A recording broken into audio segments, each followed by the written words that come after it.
Good morning, class. How are you today? Please stand up for our prayer today. Before you take your seat, kindly arrange your chair. If you are finished, you can now sit properly. Okay, let's check your attendance. Say present if you're here. Okay, before we proceed to our next lesson, let's have a short recap about the topic we had yesterday. Do you still remember? Okay, I'm glad you still remember the topic we had yesterday. Okay, if you are ready, can we get 1/4 sheet of paper? I will give you 5 minutes to answer this question.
Based on this activity, what do you think?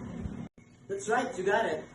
Okay, our lesson for today is use of persuasive device. Okay, before we proceed, kindly read these learning objectives. Okay, kindly read, Rachel. Okay, thank you very much. You may take your seat. Convince me? What words do you use to convince me? Okay, those strategies you are called persuasive device. Today we will learn how to use them effectively. Use of appropriate persuasive device. Persuasive devices are techniques used to convince, influence, or persuade an audience, very common in speeches, advertisement, essay, and debates.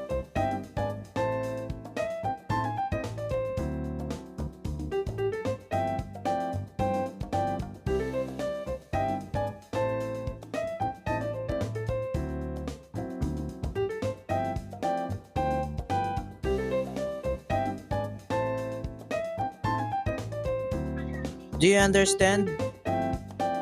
Let's check this activity.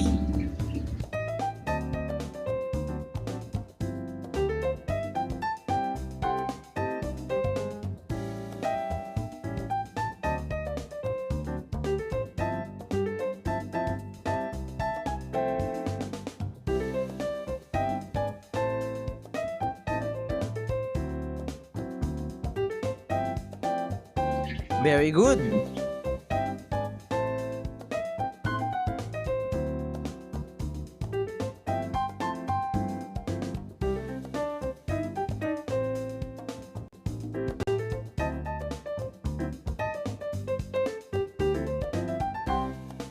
I will give you 10 minutes to answer. You may start now. If you are done, let's check your answer.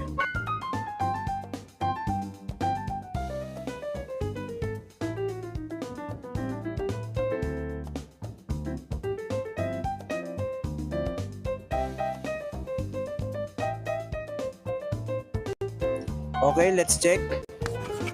Did you enjoy your activities? Now, let's check if you learned something from me. Can we answer this assessment? I will give you 5 minutes to answer this.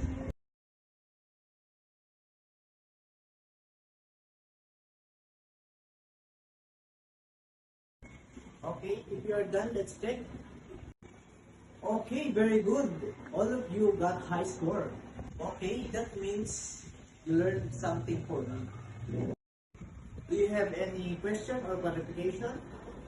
Okay, if not, that's all for today. Thank you.